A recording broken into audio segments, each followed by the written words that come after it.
The kind you hear at the end of a long night, when the dishes are stacked like a skyline and the house finally exhales. After the last guest left on Thanksgiving, my grown son asked for 10 minutes of absolute honesty. His rules, my consent, no interrupting. 10 minutes turned into a confession that knocked the breath out of me and an envelope that changed how I see my life, my home, and the kind of man I raised. If you think Thanksgiving is about turkey, wait until you hear what he served me at midnight. Before I begin, tell me in the comments what city you're watching from. I love picturing where this finds you. Maybe the soft hum of a refrigerator in Omaha, a quiet apartment in Tampa, a porch in Boise with a blanket over your knees. Wherever you are, pull the night a little closer. This is how it happened. The house was a second heartbeat, slow, steady, tired. You could feel the day's weight in every corner. A drift of napkins like fallen petals, the shine of a wine glass catching the low light, the stubborn smear of cranberry at the edge of a plate that didn't know it had been outclassed by pumpkin pie.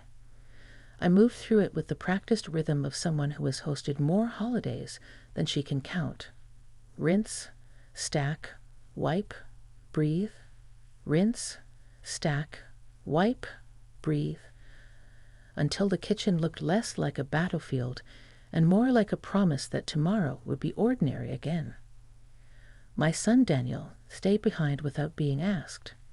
He is 28, old enough to have his own way of moving through a room, careful and deliberate, never in a hurry unless someone else needs him to be.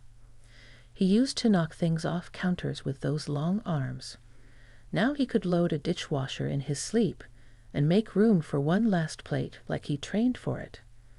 He has his father's height, my mother's eyes, and a patience that doesn't come from either side. I noticed the envelope before I noticed the quiet, brown, softened at the edges, tucked under his elbow the way you hide a secret you're not sure you should tell. You should rest, I said, because it was the kind of thing mothers say when the day has used up the better parts of you.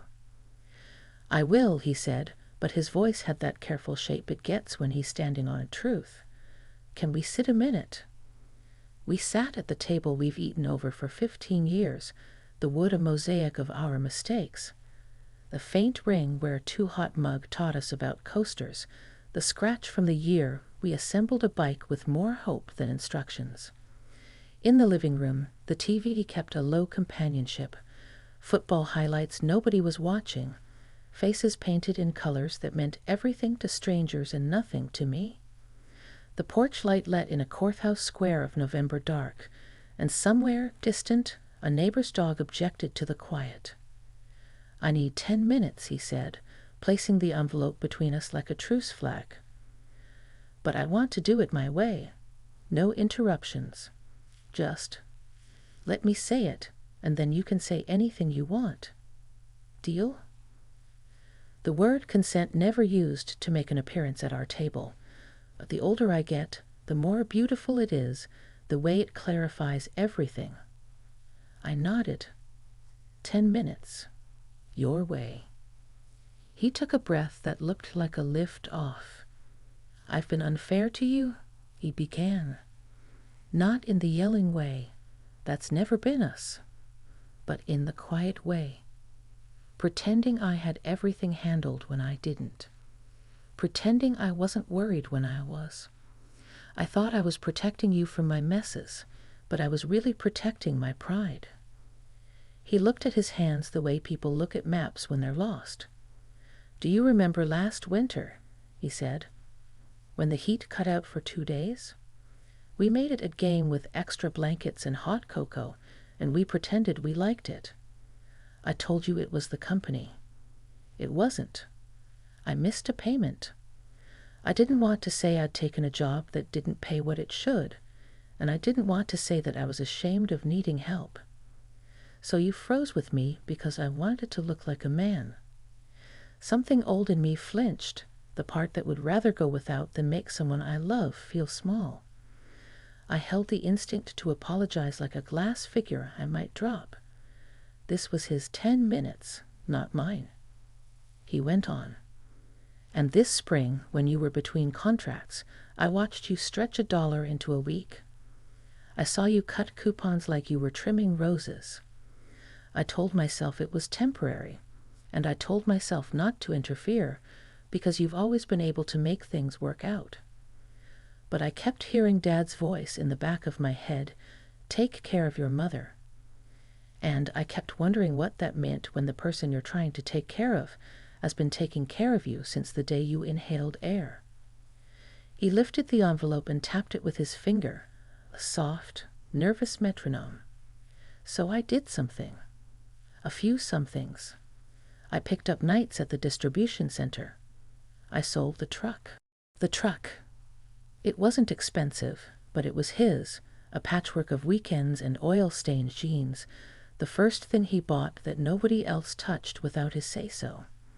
My breath hooked behind my ribs. I told you the transmission was going, he said with an embarrassed smile. It wasn't.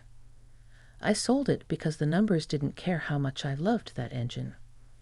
I started biking in the mornings, took the bus out to the warehouse at 10, got home at 5, slept a little, and then did my regular shift. I didn't say anything because I wanted to show you results, not plans. He slid the envelope across the table like a tide. Please open it. I could hear the paper fibers rub each other when I lifted the flap.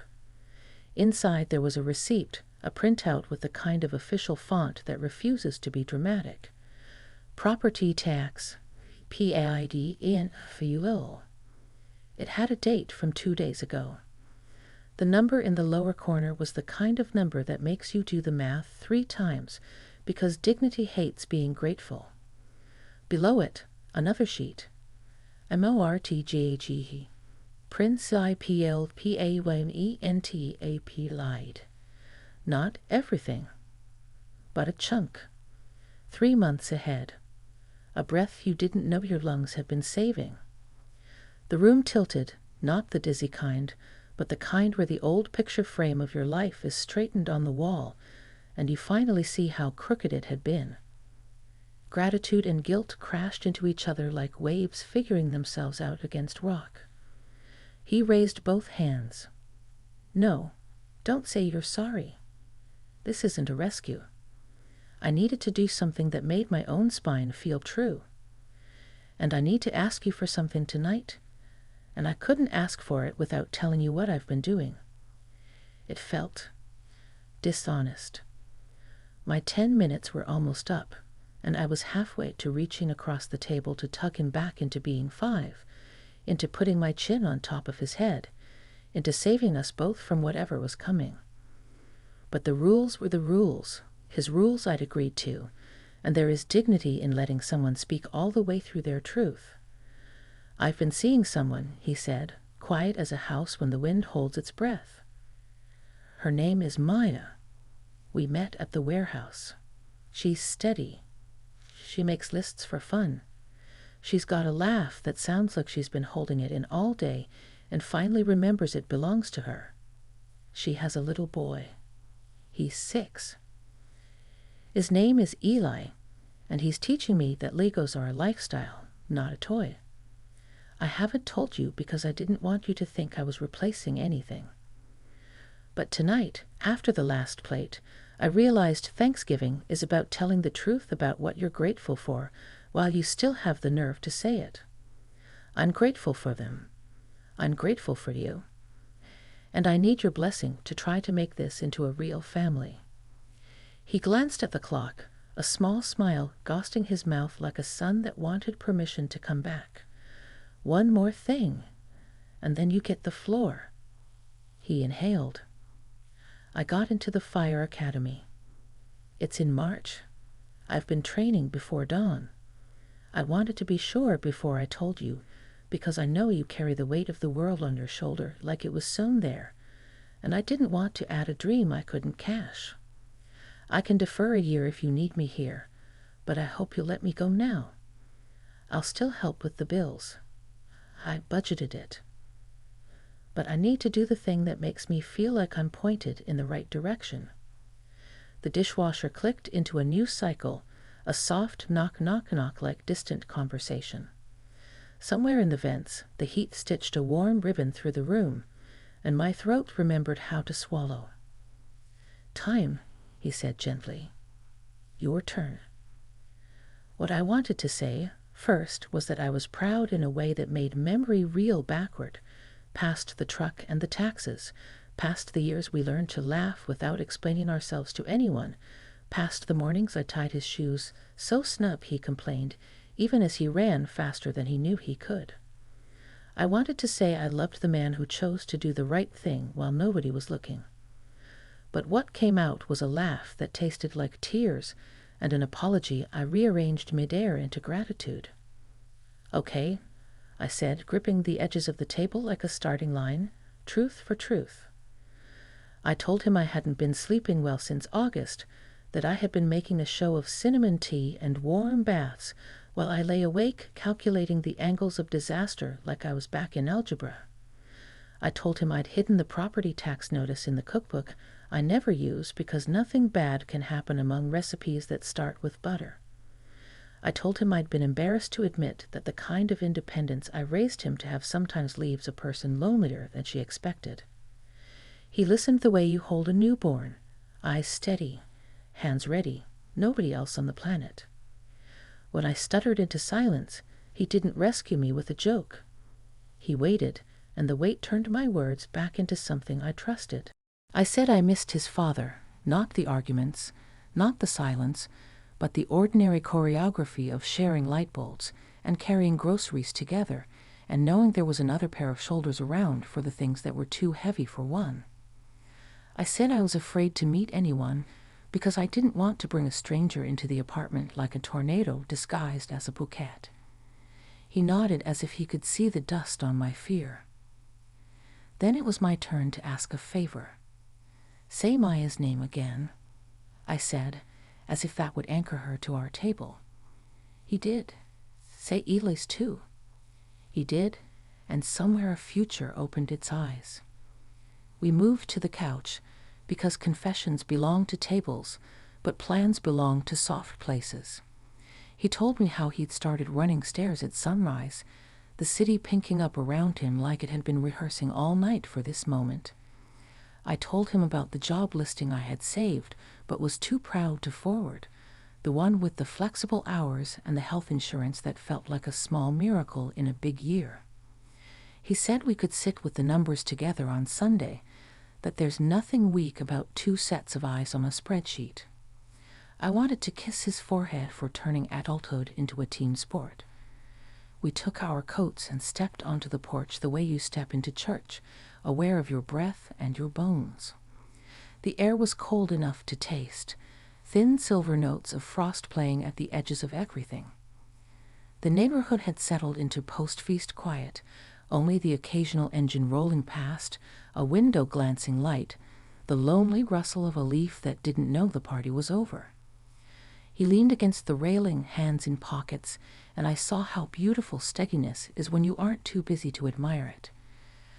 "I need to ask the second part," he said, and the way he held himself made me think of a boy at the edge of a diving board, brave and brand new. "It's about the house, about you, about what safe looks like for both of us. I want to show you something else, something I've been working on, but I want to make sure you want to see it tonight." He was asking for my consent again, and I felt the dignity of it settle over me like a good coat. It wasn't urgency. It was respect. "Yes," I said. "Show me." He took out his phone and opened a document labeled with our address. The glow lit his face the way candles make saints out of ordinary people. He scrolled slowly, careful not to rush me past the parts that mattered. "I've been modeling budgets," he said, and even the word modeling made me laugh. "Different scenarios. If I move to the academy dorms in March, if I don't. If Maya and Eli spend weekends here sometimes and we turn the den into a real room. If you take the job with the insurance and we stop pretending we can predict the price of eggs. In the doorway behind us, the scent of nutmeg and dish soap braided together, improbable and perfect. He was still talking, but I was watching his mouth shape possibilities, and every version of the future looked like a path through the snow, clear, walkable, made by someone who went first and wanted you to come along. There's a point in a night when the story asks you to pause, right before the next page, right before the next turn, right before you say the thing that will make everything that follows different in the only way that counts. We stood there on the porch, the world holding its breath around us, and I understood that the holiday had done the rarest thing. It had turned gratitude into motion. "Let's go back inside," I said, my hand on the door, the hinge warming under my palm. "There's one more thing I need to tell you before you show me the rest. And that is where I will leave it for now, at the hinge at the edge, with the heat blooming back across the threshold and the envelope still on the table like a small, fierce moon. If you're still with me, stay close. The next part is where I open what he really brought me that night and answer the question he was brave enough to ask." The door closed behind us, shutting out the frost and the November silence. Inside, the air felt different, still warm, but with a pulse, like the house itself had been listening and was now waiting for my answer. The envelope still sat on the table where we had left it, brown and unassuming, and yet it carried the weight of years I had spent wondering if I had raised him well enough. That little rectangle had already changed the shape of the night, but I could tell by the way Daniel's shoulders held themselves, straight but not relaxed, that there was still more to be said. I sank into the chair across from him, fingers brushing the rim of my coffee mug, now empty and cool. He didn't sit right away. Instead, he stood behind his chair, hands pressed against the backrest, as if steadying himself for something heavier than words.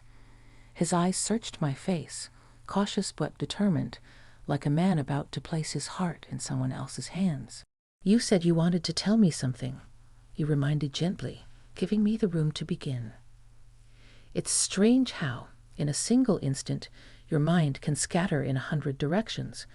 The years of birthdays and scraped knees, the arguments about curfews, the mornings of scrambled eggs and mismatched socks, and yet all those memories funnel into one truth. He is my son, but he is also his own man. "I've been afraid," I said. My voice felt thin, almost breakable, but I forced myself to continue. "Afraid of change, afraid of losing what we have, and afraid that in trying to hold on to it, I've been keeping you from moving forward." He lowered himself into the chair then, slow and careful, eyes never leaving mine. I could see the boy he had been flicker behind the man he had become. "When your father passed," I said, the words tightening my chest as if they had been waiting too long to be spoken, I told myself I had to carry it all. The house, the bills, the weight of making sure you still had a future. And maybe I did too much. Maybe I never let you see how tired I was because I thought you'd crumble if you knew. Daniel reached across the table, his hand covering mine, firm and steady. "You didn't make me weak," he said quietly. "You showed me what strength looks like when it doesn't have a choice. That's why I could do what I did."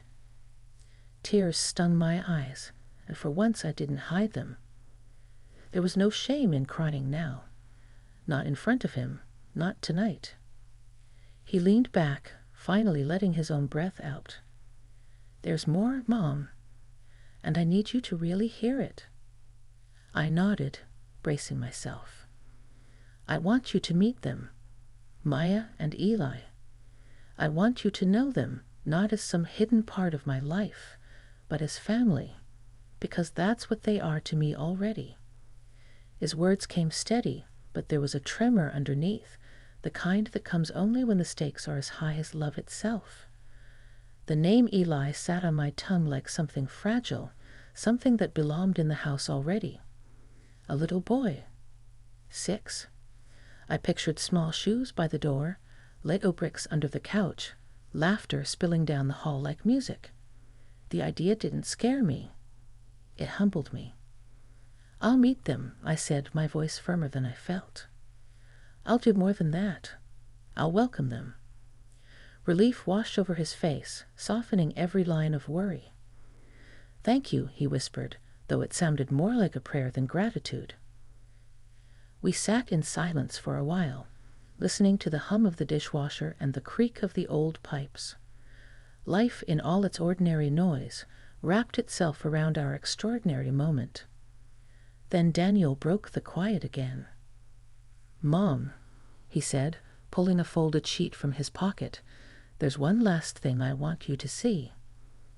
I took the paper and unfolded it. It was a schedule, handwritten, neat, mapped out week by week.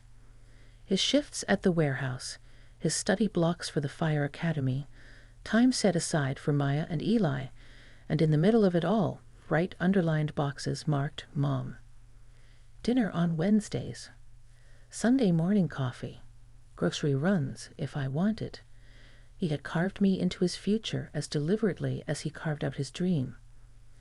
I pressed the paper to my chest, overwhelmed by the simplicity of his devotion. "You thought of everything." "No," he corrected softly. "I just thought of you." The clock on the wall ticked into the late hours, each second stitching the night tighter around us. Thanksgiving had begun as a meal, but it ended as something entirely different. It became a ledger of truths, a reckoning of years lived and lessons learned, a doorway to whatever came next. I looked at my son, my Daniel, and I didn't see the little boy I had raised or even the young man I worried over. I saw the future, steady and unshakable, sitting across from me with tired eyes and a heart wide enough to hold us all. "I'll walk with you through it," I said, reaching for his hand once more. "Every step. Whatever this next chapter is, I want to be part of it." His grip tightened, his smile breaking through at last, and in that moment I knew. Thanksgiving had given me more than food, more than family traditions. It had given me my breath back in the form of his honesty, his courage, and the promise that love, no matter how it changes, never really leaves the table. That night, when I finally went to bed, the house didn't feel heavy anymore. It felt alive. It felt like the beginning.